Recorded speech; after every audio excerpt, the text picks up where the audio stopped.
पहिला दिवस असल्यामुळे थोडं प्रास्ताविकामध्ये जास्त वेळ दिला, कारण प्रत्येकाचे काही पूर्वग्रह असतात. डोक्यामध्ये भरलेले सगळे विचार ते बाहेर काढायचे, मग थोडे सायस लागतात.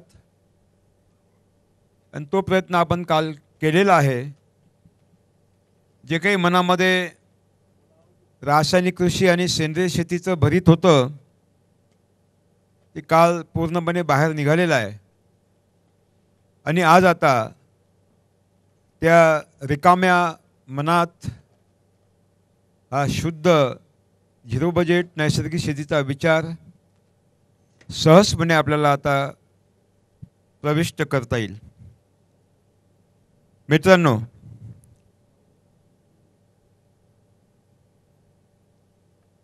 प्रत्येकाला दोन प्रश्न नेहमीच पडतात. मी कोण आहे आणि मी कशासाठी आलो. मी कोण आहे याचा शोध प्रागऐतिहासिक काळापासून घेण्यात आलेला आहे. आणि त्याबद्दल वेगवेगळ्या सिद्धांत मांडले गेलेले आहेत.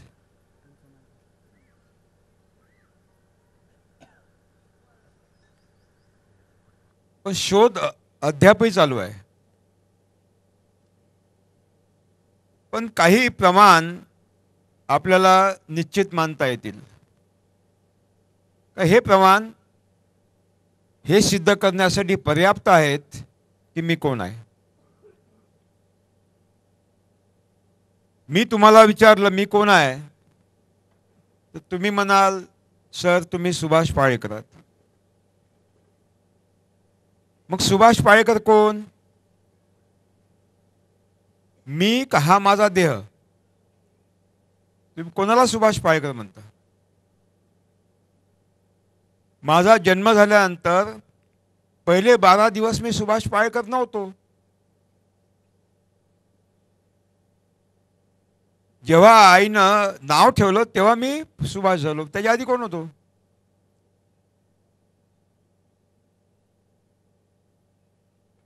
याचा अर्थ सुभाष पाळेकर वेगळा आहे आणि हा देह वेगळा आहे. देह पंचमहाभूतांचा पुतळा आहे आणि सुभाष पाळेकर त्या घरात राहणारा एक वेगळा व्यक्तिमत्व आहे. मग हे कोण?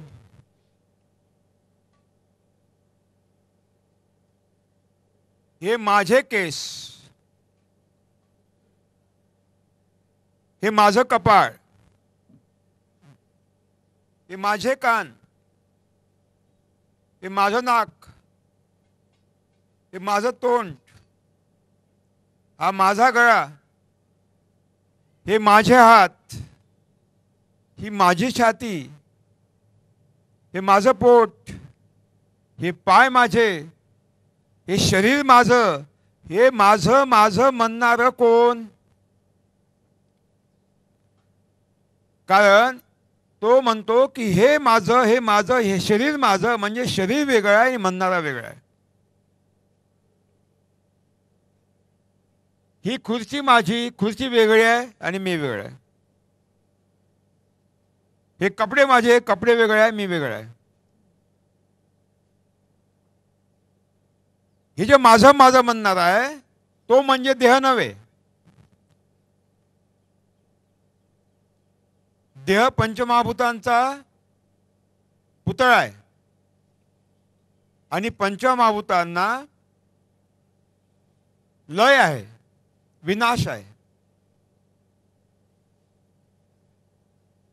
पण त्या पंचमहाभूताच्या पुतळ्याच्या आतमध्ये जो बसला आहे, जो मी मी म्हणतो, तो मात्र अविनाशी आहे. आणि भारतीय तत्वज्ञानामध्ये त्याला म्हणतात आत्मा. म्हणजे हा देह वेगळा आहे, पंचमहाभूतानं पुतळा, आणि आतमध्ये बसलेला जो आत्मा तो वेगळा आहे. जसं मी आता हा आवाज केला, कशाचा आवाज आहे? मी बोलतोय, हा आवाज कशाचा आहे? तुम्ही म्हणाल माईकचा आहे. आता मी बंद करतो, आवाज येतो का? नाही येत. पुन्हा चालू करतो, आता आवाज येतो. म्हणजे चालू होता तेव्हा आवाज येतो, बंद झाल्यावर आवाज येत नाही. म्हणजे हा माईकचा आवाज नाही आहे. तुम्हाला जो आवाज ऐकू येतो, या माईक मधून कोणतरी बोलताय त्याचा आवाज आहे. तसं मी म्हणजे हा देह नव्हे, देह पंचमहाभूतांचा पुतळा आहे. पंचमहाभूत विनाशी आहेत, त्याला लय आहे, आणि मी वेगळा आहे. आणि हे जर आहे,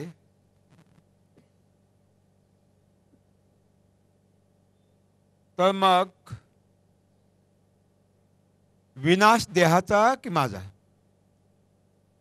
प्रश्न येतो.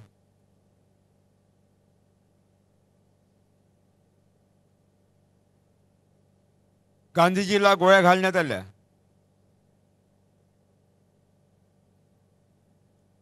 गांधीजी पडले आणि मेले. कोण मेले?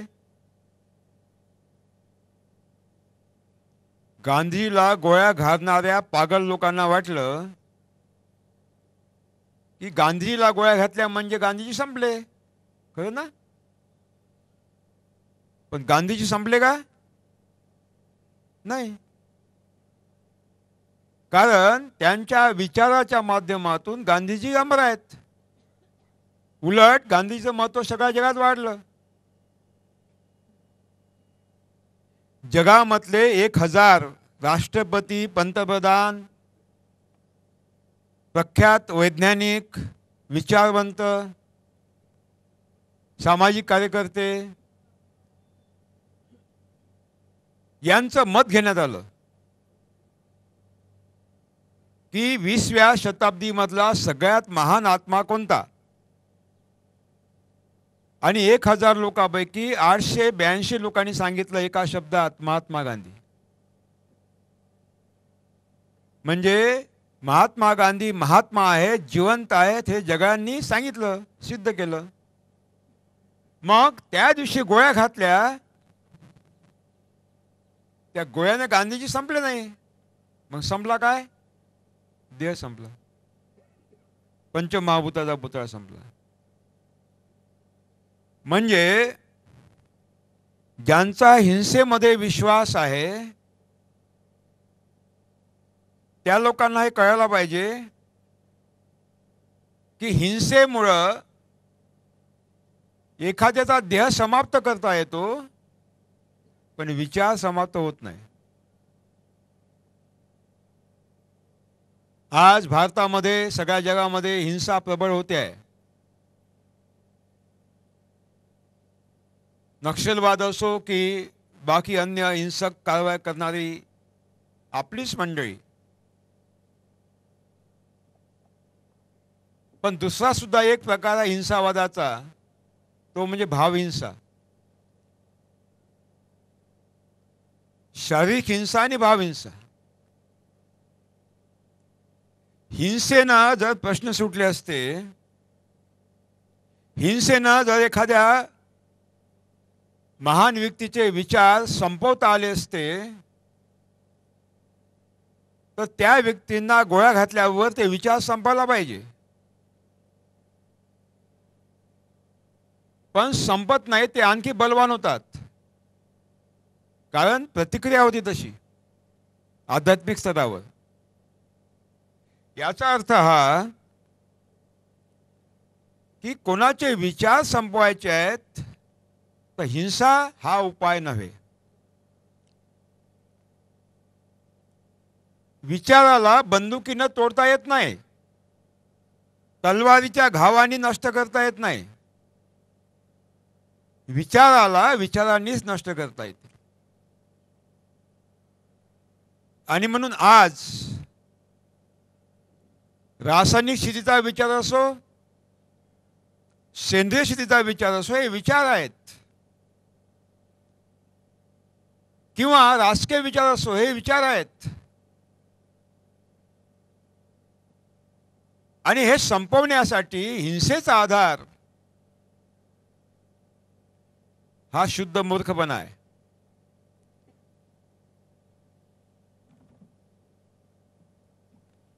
आपण बघतो आहोत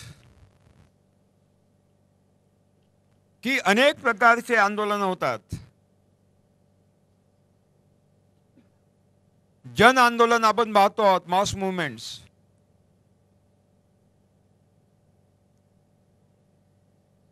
जोपर्यंत जन आंदोलन कोणाच्या विरुद्ध असत नाही, विशिष्ट व्यक्तीच्या अथवा व्यक्तीच्या घटकांच्या किंवा विशिष्ट संस्थेच्या विरोधात असत नाही, तोपर्यंत ते जन आंदोलन असते, मास मुवमेंट असते. कारण जन आंदोलन विशिष्ट सिद्धांतावर चालतं, व्यक्तीच्या विरोधात चालत नाही किंवा संस्थेच्या विरोधात चालत नाही. ज्या दिवशी ते जन आंदोलन एखाद्या व्यक्तीच्या विरोधात उभं होतं किंवा त्याला ते रूपांतर मिळतं, त्यावेळी जन आंदोलन नष्ट होतं आणि लढाई चालू होते. JP आंदोलनामध्ये तेच झालं. जयप्रकाश नारायणांनी जी प्रचंड मुवमेंट चालू केली होती, मास मुवमेंट, जन आंदोलन, जोपर्यंत ते सिद्धांतावर टिकून होतं तोपर्यंत जन आंदोलन प्रचंड प्रमाणात व्यापक झालं. परंतु जेव्हा त्या जन आंदोलनाला एका विशिष्ट व्यक्तीच्या विरोधात उभं करण्यात आलं, इंदिरा गांधीच्या, ते जन आंदोलन संपलं आणि मग लढाई चालू झाली. आणि आपण बघितलं त्या लढाईमध्ये एक सत्ता गेली, दुसरी सत्ता आली आणि पूर्ण आंदोलन संपलं. एवढा मोठा युवा वर्ग उभा झालेला, एक पिढी बर्बाद झाली, प्रश्न सुटले नाहीत, आणखी प्रश्न निर्माण झाले.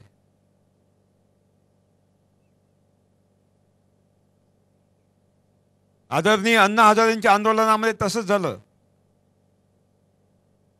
सुरुवातीच्या काळामध्ये जोपर्यंत ते एका सिद्धांतावर उभं होतं, ते जन आंदोलन सगळ्या देशभर पसरलं.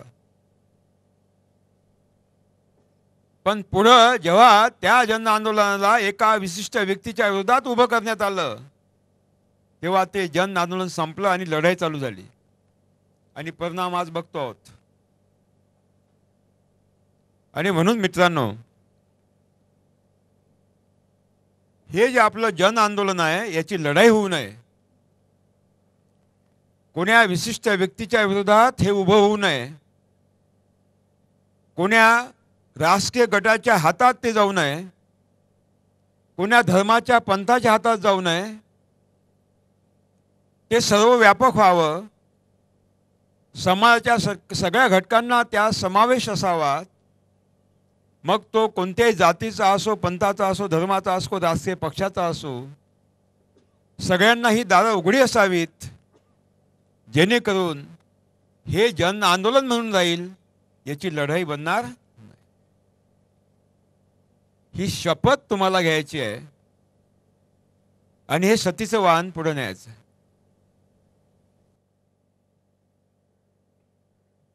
तपासून घेतले पाहिजेत आणि कोणत्याही मोहाला बळी न पडता या आंदोलनाला आपलं योगदान दिलं पाहिजे. तर ते जन आंदोलन राहील, नाहीतर ते लढाईत केव्हा रूपांतर होईल आणि केव्हा नामशेष होईल हे सांगता येणार नाही. इतिहास साक्षी आहे. मग हे आंदोलन क्रांतीसाठी आहे का? क्रांती म्हणजे काय? राजधानीमध्ये सत्ता बदल म्हणजे क्रांती का? अनेक प्रश्न उपस्थित होतात. मी काल सांगितलं होतं, क्रांती म्हणजे अहिंसक नवनिर्माण, non violent creation is the revolution. क्रांतीमध्ये घात नसतो, विघात नसतो, विलय नसतो, कशाचंही नुकसान नसते, कोणाच्याही विरुद्ध नसते. एका अटल विश्वासावर आणि सत्यावर आणि सिद्धांतावर उभं असते. आणि म्हणून क्रांतीचा मार्ग किसी राजधानीतून नाही जात.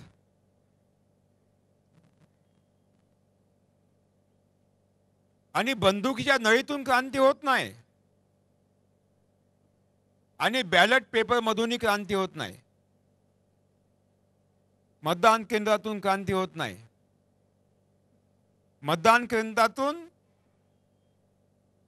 आणि बंदुकीच्या गोळीतून सत्ता बदल होतात, क्रांती होत नाही. इतिहास साक्षी आहे. इतिहास साक्षी आहे. जेव्हा जेव्हा मतदानातून सत्ता बदल झाले, समस्या सुटल्या नाहीत, समस्या वाढल्यात. जगात जेव्हा जेव्हा बंदुकीतून क्रांती झाल्यात, त्या क्रांतीतून प्रतिक्रांती उभ्या झाल्यात आणि रक्तजंजित इतिहास उभा झाला. मानवाची पीडा मुक्ती झाली नाही, मानवाच्या पीडा वाढल्या. आणि म्हणून कोणाचा असा विश्वास असेल की बॅलेट पेपरमधून मतदानातून क्रांती होईल, मला वाटते तेवढा भोळेपणा दुसरा कोणता असणार नाही. कारण सत्ता हे साधन आहे, साध्य नाही. पण सत्ता मिळाल्यानंतर साधनाचं केव्हा साध्य होतं हे माहीत पडत नाही. साध्याचं केव्हा साधन होतं माहीत पडत नाही. समाज परिवर्तनाचं साधन सत्ता नाही, ही इतिहास सांगतो. गौतम बुद्धाला जेव्हा वाटलं की मला समाजासाठी काही करायचं आहे, मला सत्तेचा त्याग केला पाहिजे, त्याशिवाय मी काय करू शकणार नाही. आणि म्हणून गौतम बुद्धांनी पहिले सत्तेचा त्याग केला, सुंदर पत्नीचा त्याग केला, सुंदर लेकरांचा त्याग केला आणि मग गौतम बुद्ध क्रांती करू शकले. महात्मा गांधींना राष्ट्रपती होता आलं असतं कायम मरेपर्यंत, पण सत्ता बदलाच्या वेळेस गांधीजी दिल्लीत नव्हते, गांधीजी नौखालीत होते. कारण त्यांना माहित होतं की सत्ता हे साधन नव्हे, राजकारण हे साधन नव्हे. जर व्यवस्था परिवर्तन करायची आहे तर साधनं काही वेगळे असतात.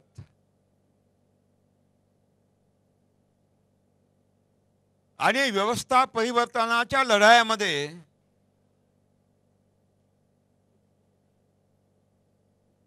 व्यवस्था परिवर्तन करणारे नामशेष झाले, व्यवस्था आणखी बलवान झाली. इतिहास साक्षी आहे, इतिहास साक्षी आहे. म्हणून आज व्यवस्था परिवर्तनाची जी भाषा आपण ऐकतो जन आंदोलनामध्ये, मला वाटते कुठेतरी गडबड होते आहे आणि याची खोलता समजून घेतली पाहिजे की व्यवस्था परिवर्तनाने साध्य पकडता येणार नाही, तर अनेक समस्या निर्माण होतील, हिंसा होईल आणि शक्य आहे जे मिळवायचं ते सुद्धा मिळता येणार नाही. ज्यांनी ज्यांनी व्यवस्था बदलवण्याचा प्रयत्न केला, इतिहास असा सांगतो की ते नामशेष झाले. आणि म्हणून व्यवस्था परिवर्तनाची भाषा न करता किंवा व्यवस्था परिवर्तनासाठी प्रयत्न न करता स्वतःची समांतर व्यवस्था उभी करणे, मला वाटते ते योग्य होईल. जी शोषणकारी महाव्यवस्था आज उभी आहे, विश्वव्यापी शोषणकारी महाव्यवस्था, ज्या महाव्यवस्थेनं हे हरित क्रांती इथं पाठवली, सेंद्रिय शेती पाठवली आणि आता नव्या स्वरूपात ग्लोबलायझेशन इथे पाठवलं, जागतिकीकरण इथं पाठवलं, ती महासत्ता प्रचंड ताकदवार आहे. सगळ्या जगातलं लष्करी सामर्थ्य त्या सत्तेच्या हातात आहे, महासत्तेच्या हातात आहे. सगळे विचारवंत त्यांच्या हातात आहे. आणि म्हणून त्या विश्वव्यापी शोषणकारी व्यवस्थेच्या विरोधात ज्यांनी ज्यांनी लढायचा प्रयत्न केला, शेवटी ते नामशेष झाले आणि सत्ता पुन्हा बलवान होत गेली.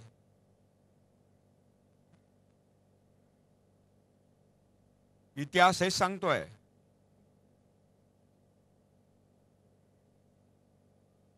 आणि म्हणून अहिंसक समांतर सत्ता व्यवस्था उभी करण्याची काही आपल्याला व्यवस्था करता येईल का, हा चिंतनाचा भाग आहे. अहिंसक, हिंसक नाही. मग हे सत्ता, हे जे महासत्ता आहे किंवा ही जी महाव्यवस्था आहे, शोषणकारी महाव्यवस्था आहे, ती प्रथम आयडेंटिफाय केली पाहिजे की नेमकी ती काय आहे. मग अमेरिकेचे राष्ट्रपती म्हणजे महासत्ता, ती व्यवस्था का नाही. या जगातले उद्योगपती म्हणजे ती महाव्यवस्था का नाही. बहुराष्ट्रीय कंपन्या म्हणजे महाव्यवस्था का नाही. कृषी विद्यापीठ म्हणजे महाव्यवस्था का नाही. मग कोणती आहे ही व्यवस्था. ही महाव्यवस्था अनविजिबल आहे, अदृश्य आहे. कोण्या एका विशिष्ट व्यक्ती म्हणजे महाव्यवस्था नव्हे, ती एक रचना आहे, शोषण व्यवस्थेची एक रचना आहे. आणि त्या महाव्यवस्थेमध्ये सदस्य म्हणून तुम्ही सुद्धा आहात. तुम्ही सुद्धा त्या शोषणकारी महाव्यवस्थेचे घटक आहात. जर तुम्ही रासायनिक शेती करत असाल आणि सेंद्रिय शेती करत असाल तर. कारण त्या महासत्तेच्या किंवा त्या विश्वव्यापी शोषणकारी महाव्यवस्थेची ताकद तेव्हा वाढते जेव्हा तुम्ही काहीतरी खरेदी करण्यासाठी बाजारात जाता.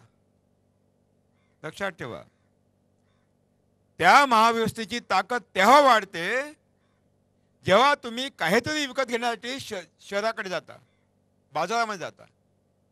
कारण ती वस्तू त्या महाव्यवस्थेने निर्माण केलेली असते. तुम्ही जे जे खरेदी कराल तो पैसा त्या महाव्यवस्थेकडे जातो. हे नाही सांगतायत की हिंदुस्थानच्या बाहेर जातो. हिंदुस्थानच्या बाहेर जातो आणि हिंदुस्थानमध्ये सुद्धा जातो. कारण ती महाव्यवस्था फक्त बाहेर नाही, आतमध्ये सुद्धा आहे, हिंदुस्थानमध्ये सुद्धा आहे. बी विकत घेतलं, पैसा कुठे गेला? महाव्यवस्थेकडे. खतं विकत घेतली, पैसा कुठे गेला? महाव्यवस्थेकडे. औषधं विकत घेतली, पैसा तिकडे गेला. कीटकनाशकं विकत घेतली, पैसा तिकडे गेला. हे कपडे विकत घेतले, पैसे तिकडे गेले. सौंदर्य प्रसाधन विकत घेतले, पैसे तिकडे गेले. जी जी वस्तू आपण बाजारामध्ये खरेदी करतो तो पैसा त्या महाव्यवस्थेकडे जातो. त्याच्यामुळे त्यांची ताकद वाढते, ती महाव्यवस्था आणखी बलवान होते. आणि आजपर्यंत ज्यांनी ज्यांनी त्या महाव्यवस्थेच्या विरुद्ध रणशिंग फुकलं ते समाप्त झालेत. आणि म्हणून हिंसा नको, लढाया नको, लोकसभेमधले महायुद्ध नको, विधानसभेतले महायुद्ध नको, ते गोंधळ नको, आणि राजधान्यामध्ये होणारे वादविवादे नको. अशी अहिंसक आपली स्वतःची समांतर व्यवस्था उभी करता येईल का, हा प्रश्न आहे. आणि ती आपल्याला सहजपणे उभी करता येते. त्यांच्याकडे मिसाइल्स आहेत, बंदूक आहेत, लेखणी आहेत, सगळे गहाण आहेत. पण आपल्याकडे एक महास्त्र आहे, ते म्हणजे स्वावलंबन. तुमचं आम्ही काहीही विकत घेणार नाही, तुमचं आम्ही काहीही विकत घेणार नाही. म्हणजे पैसा त्या महाव्यवस्थेकडे जाईल का? जाईल का? नाही जाणार. तुमचं आम्ही बी विकत घेणार नाही, तुमची आम्ही खते विकत घेणार नाही, तुमचे कीटकनाशकही विकत घेणार नाही, तुमचे ट्रॅक्टरही विकत घेणार नाही, बुरशीनाशकही विकत घेणार नाही. शेतीसाठी लागणारे सगळे संसाधन आम्ही तुमच्याकडून विकत घेणार नाही, बाजारातून विकत घेणार नाही. आम्हाला जे पाहिजे ते आम्ही आमच्या घरी तयार करू. किंबहुना हा कपडा सुद्धा आम्ही आमच्या देशात तयार करू, तुमच्याकडून घेणार नाही. सौंदर्य प्रसाधन आम्ही आमची तयार करू किंवा आम्ही त्याचा त्याग करू, अनावश्यक असेल तर, पण तुमचं आम्ही घेणार नाही.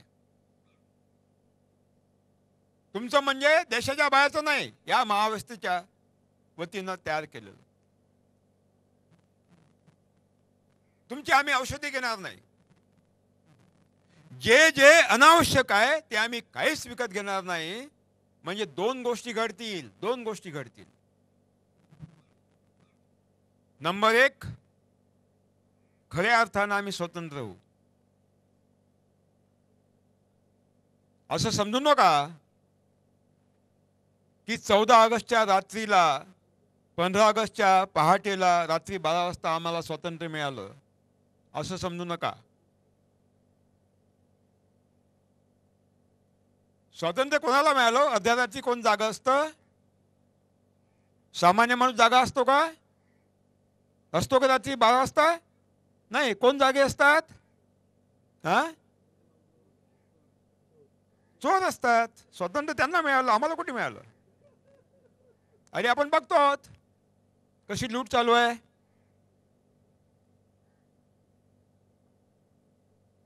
आणि म्हणून दोन गोष्टी घडतील. अनावश्यक ते जर आपण त्याग केला अनावश्यक गोष्टींचा, तर आपोआपच ते महाव्यवस्था लुडी पांगळी होईल. कारण त्यांच्याकडे जाणारा ओघ आटेल. सगळ्या जगातून त्या महाव्यवस्थेकडे जाणारा पैशाचा ओघ, संपत्तीचा ओघ जेव्हा आटेल तेव्हा ते लुडी पांगळी होईल. बंदुकीने होणार नाही आणि मिसाईल होणार नाही. लक्षात, ही शपथ तुम्हाला घ्यायची आहे की मी काहीही खरेदी करणार. आणि ह्या वस्तू निर्माण करण्यासाठी जी जी कच्चा माल पाहिजे, संसाधन पाहिजे, ते निसर्गाकडून घेतो आपण. म्हणजे निसर्ग आपण नष्ट करतो, नैसर्गिक संसाधनांची आपण विनाश करतो. जेव्हा आपण हे ठरवू की हे आम्हाला काही नको, याचा अर्थ जो निसर्गाचा विध्वंस होतोय तो सुद्धा आपण रोखणार. एकाच वेळेला दोन गोष्टी घडतील. आणि तिसरी गोष्ट घडेल, खरं स्वातंत्र्य आम्हाला मिळेल, खरं स्वातंत्र्य.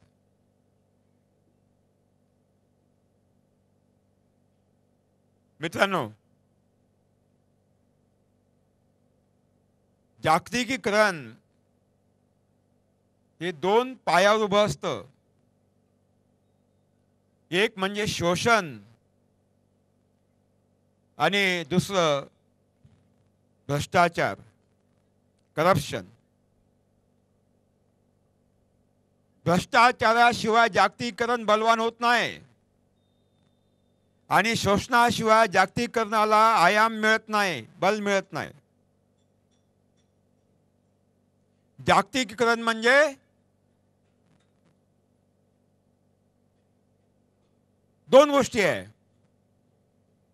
जागतिकीकरणाचा सरळ संबंध देशाच्या अर्थव्यवस्थेच्या वृद्धीशी आहे. आपण ऐकतो की भारताच्या अर्थव्यवस्थेचा वृद्धी दर हा 12% झाला पाहिजे. Growth rate of Indian economy should be rise up to 12%. हे ग्रोथ रेट जेवढा वाढेल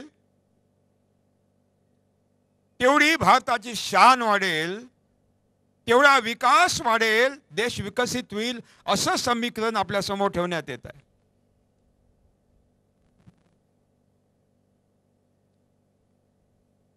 ग्रोथ रेट केव्हा वाढतो?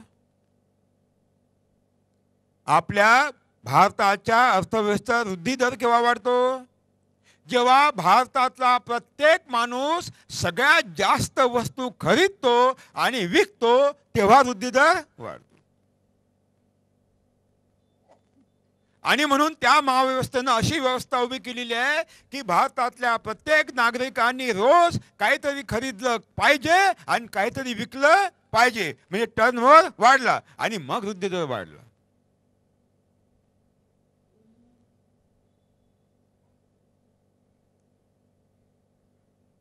आणि मग भारतातल्या लोकांनी प्रत्येक गोष्ट खरेदी केलीच पाहिजे आणि विकलीच पाहिजे, याचा अर्थ मोठ्या प्रमाणात उत्पादन झालं पाहिजे कारखान्यामध्ये.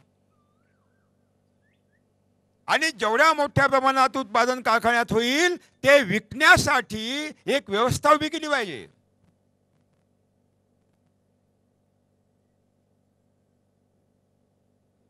देशातल्या लोकांना बाध्य केलं पाहिजे की तू खरेदी कर, हे चांगलं आहे, हे खरेदी कर.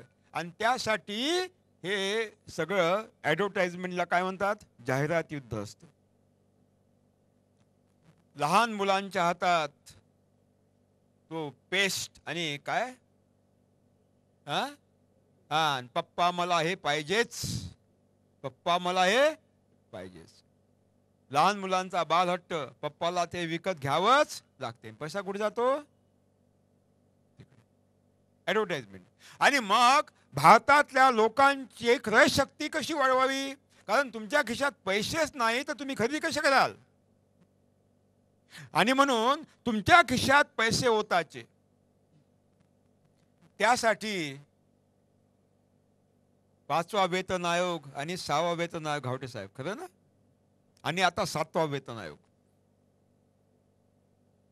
म्हणजे सरकारी नोकऱ्यांच्या आणि खाजगी उद्योगातल्या नोकऱ्यांच्या खिशामध्ये एवढे प्रचंड प्रमाणात पैसे होताचे की त्यांनी मोटर खरेदी केलीच, त्यांनी फ्रीज घेतलाच पाहिजे, त्यांनी घर बांधलंच पाहिजे. म्हणजे जेवढे घरं बांधल्या जातील, जेवढ्या मोटारी खरेदी करण्यात येईल, जेवढे साहित्य खरेदी करण्यात येईल, तेवढा वृद्धी दर वाढेल आणि तेवढी पंतप्रधानांची कॉलर टाईट होईल.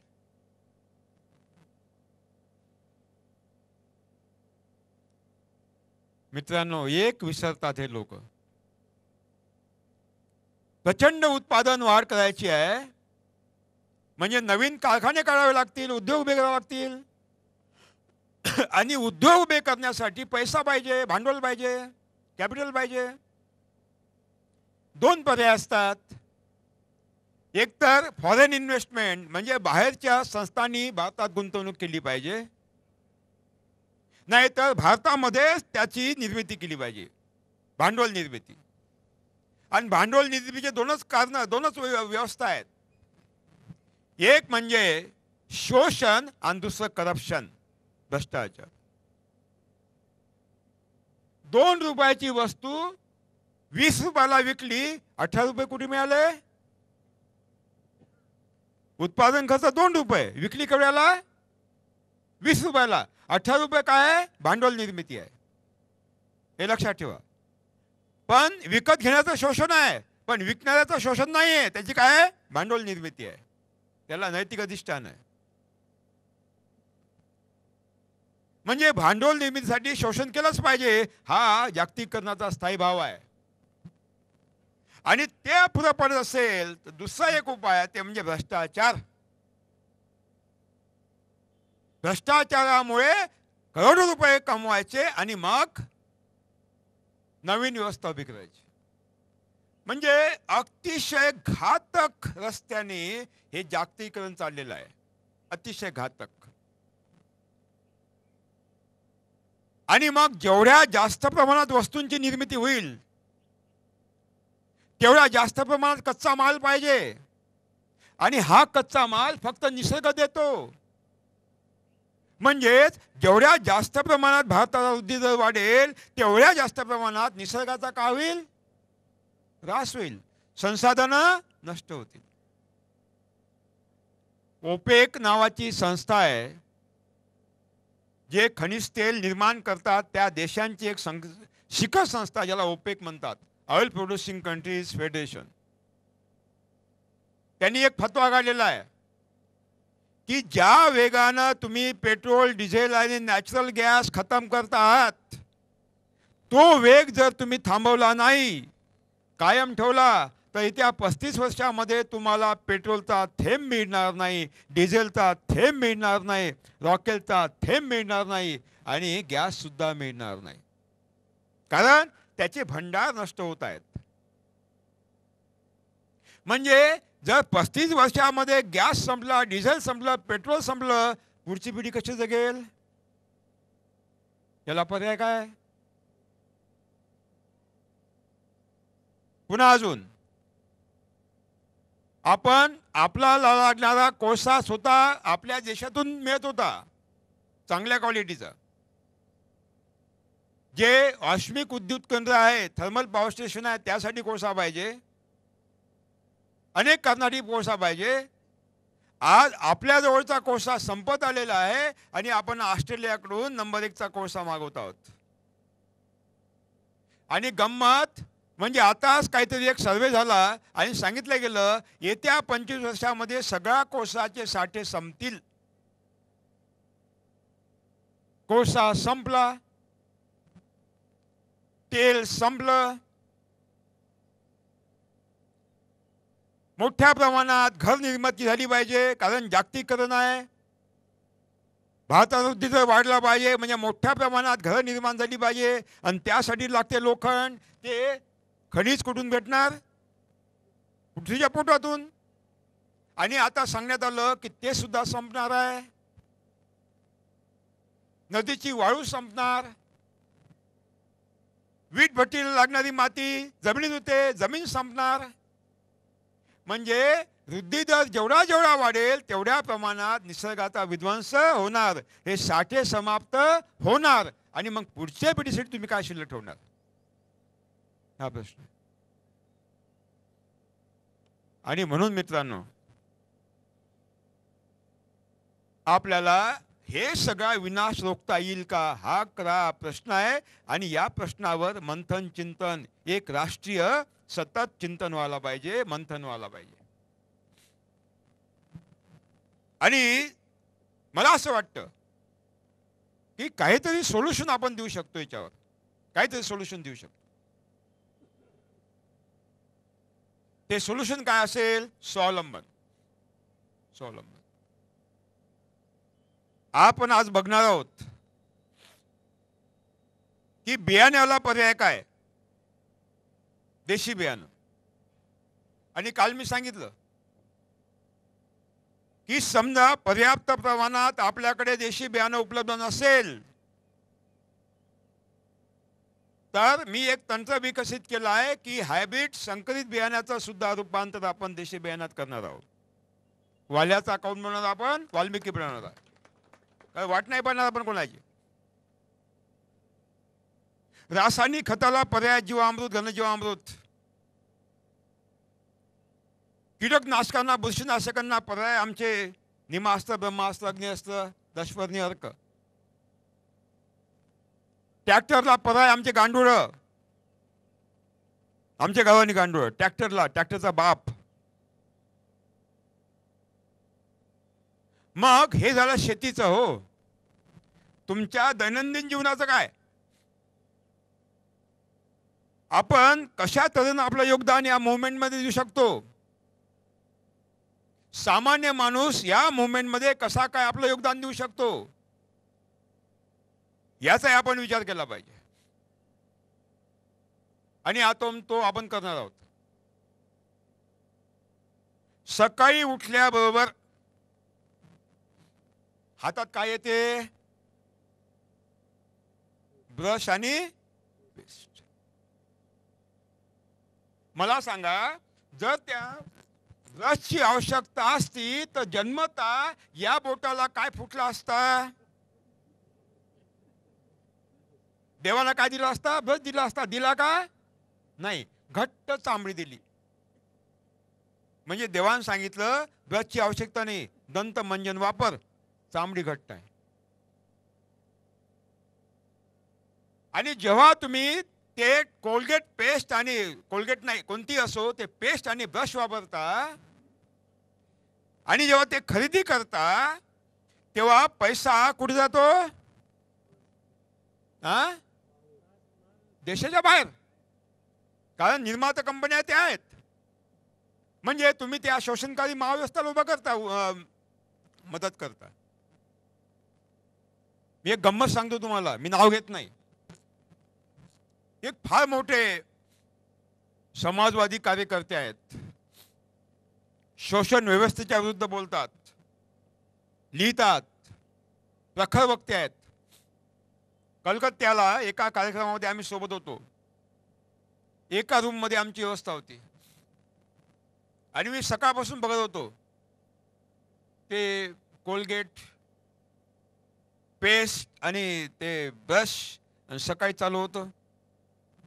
स्नान करताना साबण, ब्लेड विदेशी. अरे म्हटलं का हो, हे कसं काय? म्हणजे ज्या शोषणकारी महाव्यवस्थेच्या विरोधात तुम्ही बोलतात, प्रदूषणाविरुद्ध बोलतात आणि त्यावेळेस तुम्ही जेव्हा त्या बेसिनमध्ये थुकता ते फेस कुठे जातो? पाण्यात मिसळतो. आणि जेव्हा तुम्ही खरेदी करता मदत कोणाला करता? तर महाव्यवस्थेला. म्हणजे ज्यांच्या विरोधात तुम्ही लढता त्यांनाच मदत करता. सकाळी उठल्याबरोबर जेव्हा तुम्ही पेस्ट आणि ब्रशनी दात घासता आणि बेसिनमध्ये थुकता ते प्रदूषण पाणी काय होते? प्रदूषित होते. आणि ते प्रदूषित पाणी कुठे जाते? नदीत जाते किंवा जमिनीतल्या विहिरीत जाते, स्त्रोत म्हणजे झऱ्यात जाते आणि ते आपल्या पिण्याच्या पाण्यात येते किंवा समुद्रात जाते. म्हणजे सगळे जलस्रोत आपण प्रदूषित करतो. दुसरी गोष्ट, हा ब्रश तयार करण्यासाठी लागणारा कच्चा माल, पेस्ट तयार करण्यासाठी लागणारा कच्चा माल कुठून येतो? निसर्गाकडून येतो. म्हणजे निसर्गाचाही विध्वंस करतो आणि लंबे भाषण देतो, पर्यावरणाचा विध्वंस राखलाच पाहिजे, है की नाही? आणि सकाळी मात्र याची आवश्यकता आहे का? 30 वर्ष झाले मी पेस्ट वापरत नाही आणि ब्रश वापरत नाही. साध्या मंजननं दात घासतो.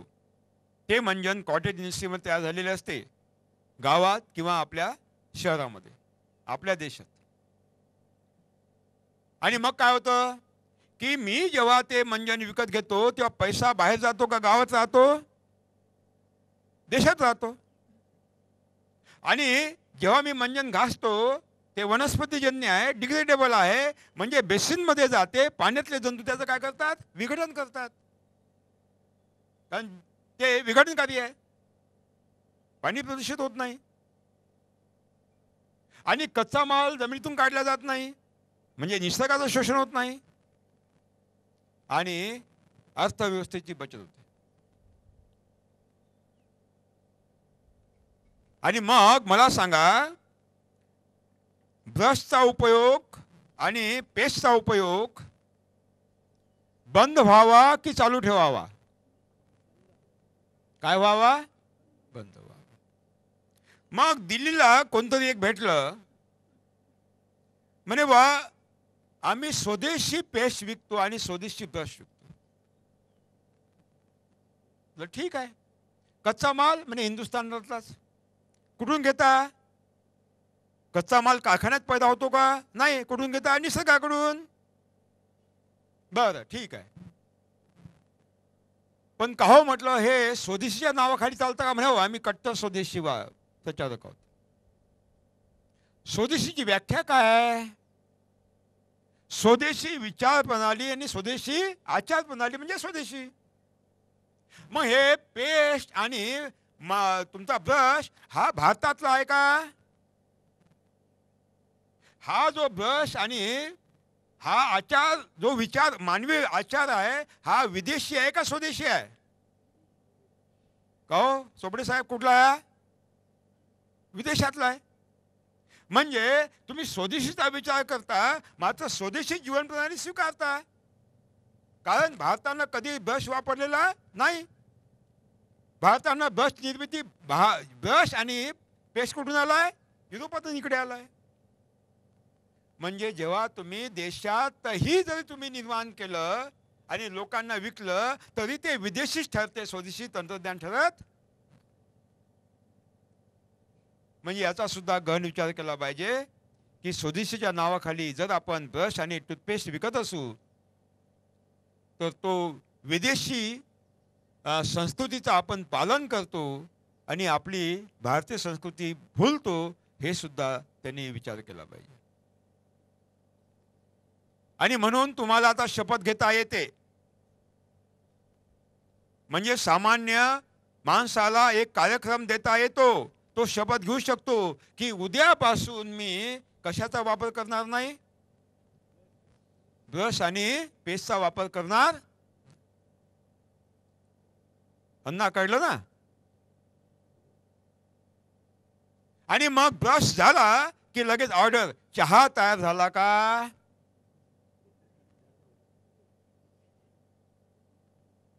हा चहा महाविध्वंसकारी आहे. चहा आतडीच्या बिमाऱ्या वाढवतो आणि पर्यावरणाचा विध्वंस करतो. तुम्ही म्हणाल हे काही बोलता तो? कालपासून चालू आहे यांचं. चहाचा आणि पर्यावरणाचा काही संबंध आहे का? काही बोलतात, आम्ही ऐकत बसतो. कुठं आहे ते नानाजी कदम? अहो कशासाठी याला बोलावलं तुम्ही? तुमच्या मनामध्ये शंका येईल. पण थेट संबंध आहे चहाचा, थेट संबंध पर्यावरणाच्या विनाशाशी आहे. लक्षात कसा आपण बघूया. एक तर चहा पिल्याने पोटामध्ये अल्सर तयार होतात, भूक मंदावते, झोप उडून जाते, त्याचं रूपांतर पुढे फार मोठ्या गंभीर आजारामध्ये होतं आणि मग संघ्रणी येते, आम्लपित्त वाढतं, अनेक नाना प्रकार आपल्याला भोगावे लागतात. चहा विकत घेतो महाग, तेव्हा पैसा तिकडे जातो, आपल्या देशात थांबत नाही. देशात थांबला तरी खेड्यात थांबत नाही, तो तिकडे पळतो. आणि तिसरी गोष्ट, जे चहा उत्पादक प्रदेश आहेत, केरळ आहे, तमिळनाडू आहे, कर्नाटक आहे, आसाम आहे, बंगाल आहे, तिथे माझे वर्कशॉप झालेत, चहा उत्पादक संघांनी घेतलेत. आणि जिथे जिथे मी जातो त्या ठिकाणी 80 वर्षाच्या म्हाताऱ्याला भेटतो. मी तिथे सुद्धा 80 वर्षाच्या म्हाताऱ्याला विचारलं की बाबाजी, हे चहाचे मळे हजारो लाखो हेक्टर पसरलेले आहेत, समान उंचीचे केव्हा आले? म्हणजे 30-35 वर्ष आधी आले.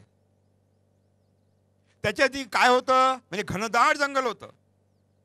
म्हणजे सह्याद्रीचे उंचवटे, top hills of the Sahyadri, म्हणजे सह्याद्रीचे शिखर, हिमालयाचे शिखर, हजारो ने लाखो हेक्टर समान घनदाट जंगल कापून समान 3 फूट उंचीचे चहाचे मळे तयार झाले. मी त्यांना विचारलं, जेव्हा चहाचे मळे नव्हते तेव्हा घनदाट जंगल होते, वातावरण कसं होतं? म्हणे इतकी थंडी होती की मे महिन्यामध्ये सुद्धा स्वेटर घालावं लागत होतं. पिकावर रोग नव्हते, किडी नव्हत्या, माणूस बलवान होता, ताकदवर होता, कोणतेही प्रश्न नव्हते स्वास्थ्याचे. पण आज जेव्हापासून हे चहाचे मळे आले, घनदाट जंगल कापल्या गेले, पर्यावरणाचा विनाश झाला. कारण हे जे टॉप हिल्स आहेत, म्हणजे हिमालयाचे ज्या सर्वोच्च टेकड्या आहेत आणि सह्याद्रीच्या सर्वोच्च टेकड्या, तिथले घनदाट जंगल आपल्या पर्यावरणाची सुरक्षा प्रदान करत होते, ते नियंत्रित करत होते पर्यावरणाला. आणि ते कापल्यामुळे काय झालं की आता फेब्रुवारी महिन्यात, जानेवारी महिन्यात सुद्धा पंखे लावावे लागतात. त्या भागामध्ये थंडी अजिबात नसते, पर्यावरणाचा विध्वंस. आणि हे आपले संरक्षक कडे आहेत. लाखो वर्षाआधी जर आफ्रिकेला तुटून, भारत आफ्रिकेला तुटून, आफ्रिकेपासून तुटून जर आशिया प्लेटला मिळाला नसता तर हिमालय झाला नसता. आणि हिमालय झाला नसता, आज जेवढी थंडी आहे याच्या 10 पट थंडी राहिली असती. हिमालयानं आपल्याला वाचवलं. हिमालयाच्या उंच टेकड्यावर जे घनदाट जंगल आहे ते आपल्या पर्यावरणाचं संरक्षण करतं, आणि तेच सगळे नष्ट झाले चहाच्या मळ्यामुळं, आणि म्हणून पर्यावरणाचा विध्वंस. आणि हे आपण बघतो आहोत. तुम्ही जा, तुम्हाला कळेल त्या ठिकाणचं वातावरण कसं आहे. आणि हे चहा तयार करणाऱ्या फार मोठमोठ्या कंपन्या, देशी असो की विदेशी, तुम्ही मोर्चे काढले तर हे चहाचे मळे बंद करणार नाही. आणि दिल्लीवर तुम्ही मोर्चे नेले तरी सरकार तो निर्णय घेऊ शकणार नाही. म्हणजे मोर्चे काढून प्रश्न सुटतात या भ्रमात राहू नका. शेतकऱ्याचे आंदोलन आपण पाहतो, 60 वर्षापासून मोठमोठे आंदोलन झाले, लाखोच्या सभा झाल्यात, घेराव केले गेलेत, प्रश्न संपले नाही, प्रश्न नवीन निर्माण झाले. शेतकरी आहे तिथंच आहे, त्याचे प्रश्न मिटले नाहीत. खरं आहे का अण्णा, खोटं आहे? आणि म्हणून पार्लमेंटमध्ये प्रश्न विचारल्यानं चहाचे मळे बंद होणार नाही, पर्यावरण वाचवता येणार नाही. आणि आता या अभ्यास केला मी चहाच्या मळ्यांचा, तेव्हा ते संकटात आहेत. चहाच्या मळ्यांना खूप लेबर पाहिजे, त्यांना मजूर मिळत नाही. काही काही कंपन्यांनी चहाचे मळे बंद केलेले आहेत आणि कॉफी लावलेली आहेत. ते आता पाहत आहेत की चहाचे मळे कसे बंद करावे. पण समजा सगळ्या भारतीयांनी आताच ठरवलं की उद्यापासून मी चहा घेणार नाही, म्हणजे चहा खपणार नाही, आणि चहा खपणार नाही तर मळे आपोआपच बंद होतील आणि पुन्हा घनदाट जंगल उभी होतील. केव्हा होईल? जेव्हा तुम्ही, म्हणजे सामान्य माणूस सुद्धा हा निर्णय घेऊ शकतो. खरं आहे का खोटा? की उद्यापासून मी चहा घेणार नाही, हे शपथ सामान्य माणूस सुद्धा घेऊ शकतो. कोण कोण घेणार आहे? हात वर करा. बघूया बघूया, आता थोड्या वेळानं चहा येणार आहे. बघूया बघूया बघूया. हा, उद्यापासून. चोपडे साहेब म्हणता उद्यापासून, ठीक आहे. पण उद्या कोणती तारीख, कोणती उद्याची? हा, उद्या म्हटलं म्हणजे उद्या म्हटलं तर उद्या. मित्रांनो, ही लढाई अहिंसक लढाई आहे. तुम्ही नक्कीच जिंकू शकता. अहिंसक लढाई, निर्णय तुम्ही घ्या. आणि मग चहा झाला. मी चहा घेत नाही, 30 वर्षापासून चहा घेत नाही. जेव्हा ठरवलं की आपल्याला आंदोलन उभं करायचं आहे, चहा सोडून दिला. आणि मग चहा घेतला की मग दाढी, ते ब्रश आणि ते क्रीम, एवढा मोठा फेस आहे की नाही. आणि मग ते तोंड धुतलं की प्रदूषण कायचं, पाण्याचं, आणि मग विहिरीचं, नद्या नाल्यांचं प्रदूषण, आणि मग पर्यावरणाचा विनाश. आणि ते ब्रश विकत घेतला आणि ती क्रीम विकत घेतली. पैसा कुठे गेला? देशाच्या बाहेर. कोणाला मदत केली? शोषणकारी महाव्यवस्थेला. आणि सहज मग विचार केला, मी सुद्धा ब्रश वापरतो, मी सुद्धा क्रीम वापरतो. 30 वर्षाआधी विचार केला की याची आवश्यकता आहे का, हे बंद करता येईल का. आणि सहज म्हटलं चला पाणी लावून बघू. एक दिवस पाणी 5 मिनिटं लावून बघितलं, दाढी केली, अतिशय सुंदर दाढी झाली. दुसऱ्या दिवशी 4 मिनिटं, तिसऱ्या दिवशी 3 मिनिटं, असं करता करता फक्त अर्धा मिनिटं पाणी लावलं आणि तुम्ही दाढी करा, अतिशय सुंदर दाढी होते. पाण्यानं हजामत. कोणाची चोपडे साहेब? स्वतःचीच. दुसऱ्याची नाही. दुसऱ्याची नाही, आपली स्वतःची. आणि तेव्हापासून 30 वर्षापासून फक्त पाणी लावतो, सुंदर दाढी होते. ते जे होतं लोशन, जे आपण दाढीला लोशन लावतो, ते यासाठी होतं का त्या ब्लेडची धार नष्ट व्हावी, रोज एक ब्लेड लागावं. आता मी ते बंद केलं. 1 महिना 1 ब्लेड चालतं मला. रोज दाढी करतो. आज नाही केली पण रोज करतो. तुम्ही निर्णय घेऊ शकता, आवाज मोठा करतो, की उद्यापासून मी दाढीला ब्रश वापरणार नाही आणि ते लोशन वापरणार नाही. पहा, पर्यावरणाचा विनाश तुम्ही वाचू शकता, अर्थव्यवस्थेचा विनाश तुम्ही वाचू शकता, आणि भारतीय अर्थव्यवस्था बलवान तुम्ही बनवू शकता. निर्णय तुमच्या हाती आहे. कारण निर्णय घेणारे कोण आहात?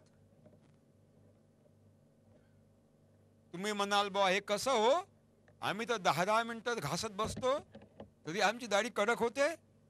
असं कर ना, उद्या सकाळी प्रयत्न करून पहा आणि मला सांगायला या काय झालं तर. निर्णय तुम्ही घ्या. आणि मग दाढी झाली की आंघोळ. मग आंघोळीला कोणती? ते साबण. हेमा मालिनीचं चित्र माधुरी दीक्षित आहे का? हा, मग ही साबण चांगली. आणि मग 10-10 वेळा इकडून तिकडून मस्त 50 वेळा. आणि मग आंघोळ केली. प्रदूषण कोणतं झालं? पाण्याचं. हे प्रदूषक कुठे गेले? नदी नाल्यात. कुठे आले? पिण्याच्या पाण्यात. कुठे आले? सिंचनाच्या पाण्यात. कुठे आले? उजनी डॅम मध्ये. सत्यानाश, सत्यानाश. विकत घेतलं, पैसा कुठे गेला? देशाच्या बाहेर. आणि साबण लावल्यावर प्रदूषण झालं. आणि साबण जे कारखाने तयार करतात त्यासाठी लागणारा कच्चा माल कुठून आला? निसर्गातून. म्हणजे निसर्गाचा विध्वंस. म्हणजे अर्थव्यवस्थेचा विध्वंस, निसर्गाचा विध्वंस, आपल्या ग्रामीण अर्थव्यवस्थेचा विध्वंस, आणि आपल्या खिशाचा सुद्धा विध्वंस, पाण्याचा विध्वंस. याची आवश्यकता आहे का? विचार केला. मी सुद्धा लावत होतो आणि ठरवलं पाहून तर घेऊ. एक दिवस लावू नाही आणि बघू. आणि एक दिवस बिना साबणीनं आंघोळ केली. अरे मस्त फ्रेश वाटलं. 30 वर्ष झाले मी साबण वापरत नाही. माझ्या शरीराला दुर्गंध नाही. माझ्या शरीराला दुर्गंध नाही. त्या साबणामध्ये कोणती चरबी वापरतात माहित आहे का?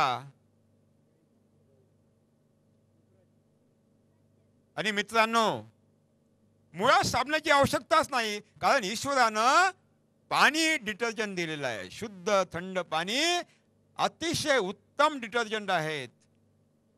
घाणनाशक आहे. फक्त पाण्यानं आंघोळ करा. अरे हा हा, आल्हाद आल्हाद आल्हाद, सुंदर आंघोळ होती. मन मानलं नाही तर ठीक आहे, थोडी शिकई काही घ्या, वाळल्या याचे संत्र्याच्या वाळल्या साली घ्या, नागर मोठा घ्या, थोडा कचुला घ्या, मस्त बारीक करा आणि बकेटभर पाण्यामध्ये एक चिमटभर टाका. किती टाका? आणि मग यानं थोडं हलवा आणि आंघोळ करा. आहा हा, क्या बात आहे. सगळ्या भारतात सुगंध पसरतो, स्वच्छ सुंदर. म्हणजे तुम्ही जेव्हा निर्णय घेता की मी साबण वापरणार नाही, तेव्हा तुम्ही आपली अर्थव्यवस्था वाचवता. साबण बनवण्यासाठी जो कच्चा माल निसर्गाकडून, निसर्गाला वाचवता, पर्यावरणाला वाचवता. कारण धुरांड्यातून काय सोडतो, धूर सोडतात कारखाने, ग्लोबल वॉर्मिंग घटवता. सोबतच ग्रामीण अर्थव्यवस्थेला सुद्धा, देशाच्या अर्थव्यवस्थेला तुम्ही वाचवता. एकच निर्णय, मी उद्यापासून साबण वापरणार.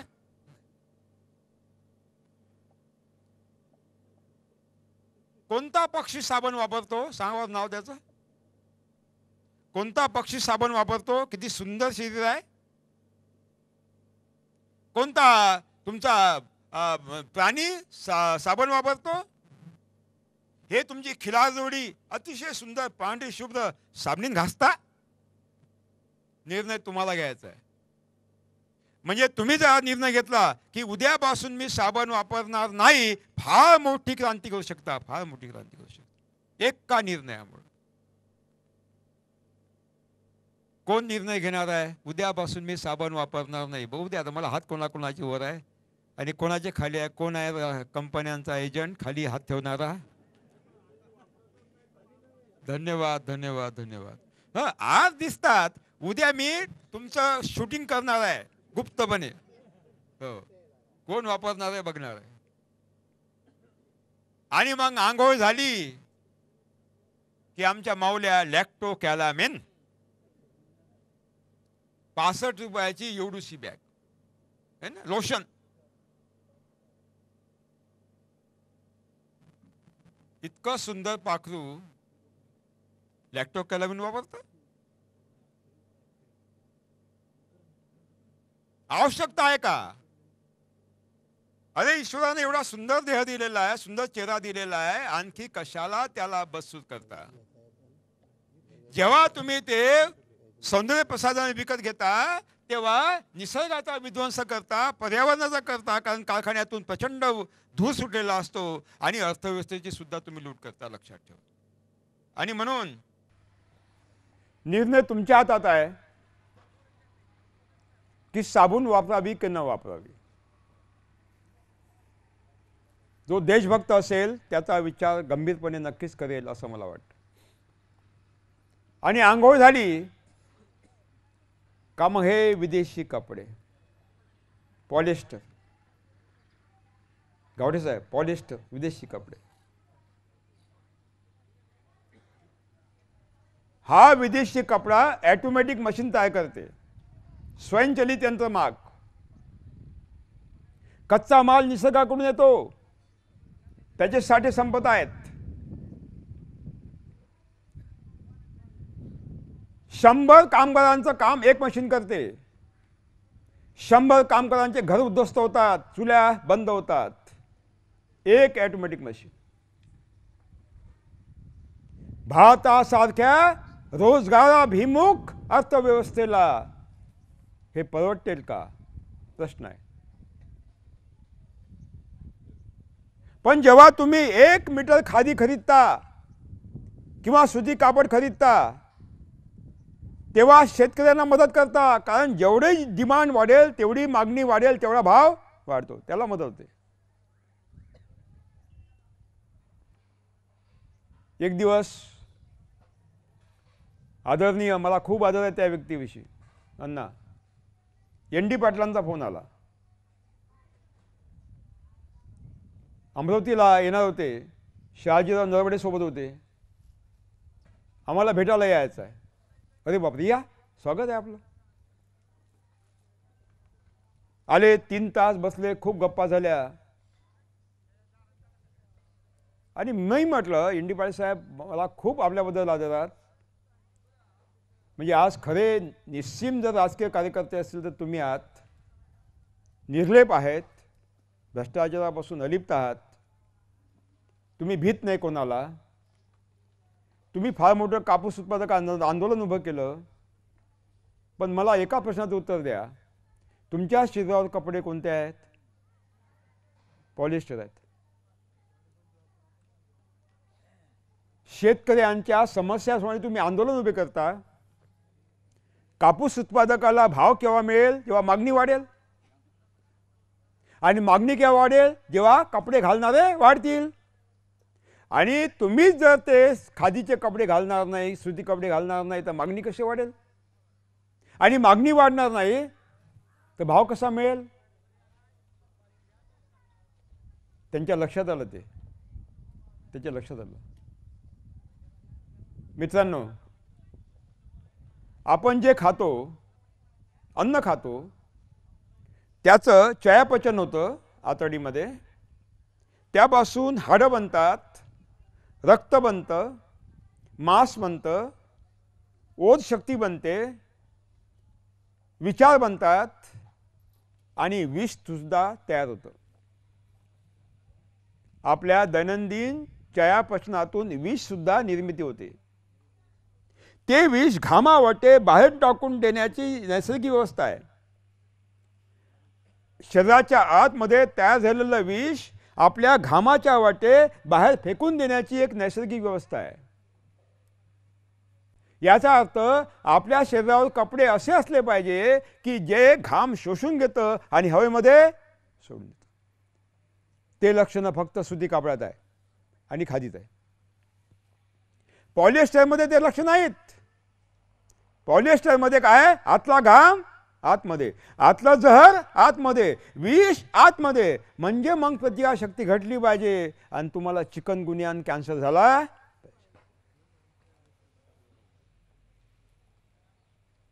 आणि गंमत आहे हो, ऐन मे महिन्यात 48° उष्णतामान आणि भर दुपारी घोड्यावर नवरदेव निघालेला आहे.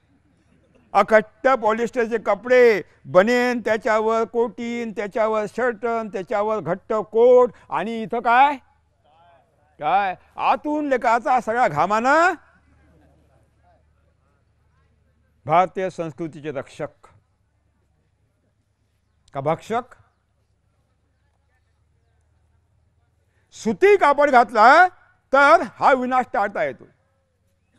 आणि जेव्हा तुम्ही एक सुती कापड विकत घेता तर त्या शेतकऱ्याला मदत करता. भाव वाढल्यामुळं त्या कापूस शेतामध्ये काम करणाऱ्या मजुरांना तुम्ही मदत करता, कारण त्यांच्या चुला पेटतात. तो कापूस जेव्हा जिनिंगमध्ये जातो, जिनिंगच्या लाखो कामगारांना तुम्ही मदत करता, त्यांच्या चुला पेटवता.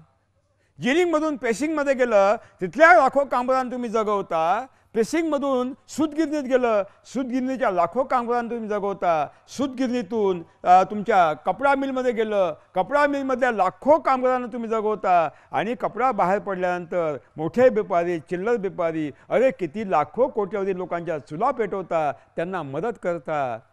कोणता कपडा वापरला पाहिजे? कोणता वापरला पाहिजे? खादी वापरला पाहिजे. खादी वापरला पाहिजे. पण आमची समाजवादी मंडळी खादी का वापरत नाही अजून मला कळलेलं नाही. यांना काय करणार काय माहिती. कारण रशिया चीनमध्ये खादी वापरत नाही म्हणून. खरं आहे ना अण्णा? हे चूक आहे. चूक आहे. समाजवादामध्ये असं लिहिलं नाही की खादी वापरू नका. खूप काही मी समाजवादी पाहिले आहेत, पूर्ण नखशिकांत खादी आहे. आणि म्हणून तुम्ही आता निर्णय घेऊ शकता. ग्रामीण अर्थव्यवस्थेला वाचवण्यासाठी, निसर्गाला वाचवण्यासाठी, पर्यावरणाला वाचवण्यासाठी आणि आपल्या भारताचे शान राखण्यासाठी तुम्ही निर्णय घेऊ शकता की उद्यापासून मी पॉलिस्टर वापरणार. उद्यापासून नाही तर 8 दिवसानंतर, 1 महिन्यानंतर, कोणी म्हणते फाटल्यानंतर, 10 वर्ष फाटणारच नाही तर तुम्ही काय वापरच नाही. कोण कोण निर्णय घेणार आहे मला पाहू द्या. उद्यापासून कपड्याची होळी फक्त स्वदेशी आहे. अन्नाचे दोन्ही हात आहे, दोन्ही हात आहे वर, दोन्ही हात आहे वर. धन्यवाद धन्यवाद धन्यवाद. उद्या मी बघणार आहे, उद्या मी बघणार आहे. मित्रांनो, सामान्य माणसाला आपण कार्यक्रम देऊ शकतो. हातामध्ये बंदूक घेण्याची आवश्यकता नाही आणि बॅलेट पेपरवर ठप्पा मारण्याची आवश्यकता नाही. आपली समांतर व्यवस्था आपण उभी करू शकतो. अहिंसक अहिंसक नवनिर्माण, अहिंसक. आणि हे आंदोलन कोणालाही न दुखवता आपण ते करणार आहोत. जे विरोधक आहेत उद्या ते येणार आहेत, कारण याच्याशिवाय आता पर्याय नाही आहे, हे लक्षात. आणि म्हणून मित्रांनो, आपल्या सगळ्यांची यामध्ये आम्हाला बांधिलकी पाहिजे. I want commitment of everybody in this mass movement so that we can create the parallel system and we will give the example to the world that we have achieved it. चला आता विषयाकडे जाऊया. हे यासाठी सांगितलं की इथे तरुण पिढी खूप आलेली आहेत. त्यामधले IT बॅक्टेरिया सुद्धा आहेत. IT बॅक्टेरिया म्हणजे स्वतः ते बॅक्टेरिया स्वतःला खात आहेत, स्वतःचं आयुष्य खाऊन टाकतायत. आणि त्यांना कळलं की आपलं जीवन मशीन बनत आहेत, यांत्रिकीकरण झालेलं आहे. सकाळपासून रात्री 10-11 वाजेपर्यंत 12 वाजेपर्यंत आपल्याला वैयक्तिक आयुष्य नाही, गुलाम म्हणून जगतो आहोत. अर्थस्य पुरुषोदासा, माणूस अर्थाचा गुलाम असतो आणि ते त्यांनी सिद्ध केलेलं आहे. म्हणून ते आता मोठ्या प्रमाणात तिकडे वळत आहे. म्हणून हा विषय घातला की निदान सुरुवातीला आपण काहीतरी करू शकतो, सुरुवात तरी करू शकतो या दृष्टिकोनातून. म्हणून हा विषय घेतलेला आहे. जर वेळ गेला असेल तर माफ करा.